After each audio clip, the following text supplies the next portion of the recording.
The dense mountainous jungles and the constant sun heat, sun rain, sun sweat, sun dust cycle that was Vietnam had leached the parade ground perfection out of each of us. Humping the steep mountains of the enemy's Cordillera with 100-pound rucksacks on our backs had increased our endurance. We learned to stalk the thick vegetation flanking the enemy's high-speed trails with the stealth of a panther. We learned how to wait for the enemy along those trails and to strike with the speed and deadliness of the cobra. We made an alliance with the jungle. It soon became our friend, providing us with shelter and cover as we sought out our enemies. We conquered our fear of the darkness and learned how to use it to conceal us from the searching eyes of the NVA. We had studied the enemy at his own game. After a while, we had become its master. For years, our 6-man teams had infiltrated silently into the enemy's staging areas to gather intelligence and to find him and kill him where he thought he was secure. Swift but deadly ambushes had left numerous NVA patrols no more than fly-blown heaps of carrion along the jungle trails. Many NVA couriers and VC political officers had died while moving between the lowland villages and the distant mountain sanctuaries. Ammo caches had exploded in the faces of unsuspecting NVA soldiers attempting to resupply themselves. Base camps and supply depots had been destroyed by sudden artillery barrages and well-plotted B-52 arc-light bombing runs. Numerous troop concentrations had been destroyed in sudden assaults by Cobra gunships or airstrikes by fast-flying U.S. fighter bombers. The NVA knew that this death and destruction was not the result of mere chance. Someone was out there watching them. The enemy had come to fear and hate, yet respect, the men with the painted faces. We had adopted their style of war. They had always preferred to pick the time and place to engage their enemies in combat.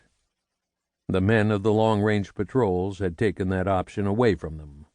They were being taught the same demoralizing lesson that they had forced our soldiers to learn. Death was everywhere in Vietnam. There were no havens.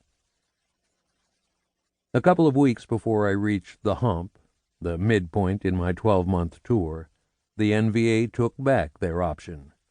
It was my 14th mission, a 12-man heavy team recon patrol into the Rung Rung Valley. Sergeant Al Contreras was the overall team leader of the two combined teams. We had inserted at dusk into an elephant grass-choked ravine next to some heavy jungle.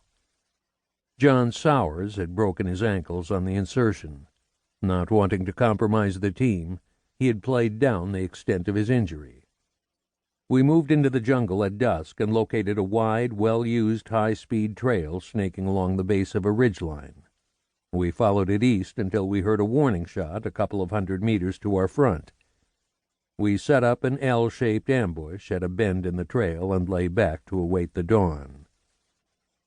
During the night, enemy patrols with flashlights came looking for us. They passed within 10 feet of our positions. We held our fire, not wanting to initiate the ambush with so many alerted NVA soldiers in the immediate vicinity. At dawn, we discovered that Sowers' ankles were too swollen for him to function without help. The team leader made the decision to extract him from our original LZ and sent him down to the ravine with an escort of 2 other LRPs. As the medevac ship lifted him out, we heard another shot up the trail from our ambush site. The sound of the helicopter extracting Sowers must have made the NVA think that we had all been pulled out. The second shot was probably an all-clear signal to the NVA soldiers in the area. An hour later, 10 NVA entered our kill zone, and we initiated the ambush, killing 9 of them. Their point man, although wounded, escaped. We checked the bodies and discovered that among the dead were 4 nurses and an NVA major with a dispatch case full of maps and documents. We called for a reaction force to come in and help us secure the area. We waited for an hour before being informed that no reaction force was available. In addition, our helicopters were tied up in a brigade-size combat assault and would be unable to extract us for several hours. Our position was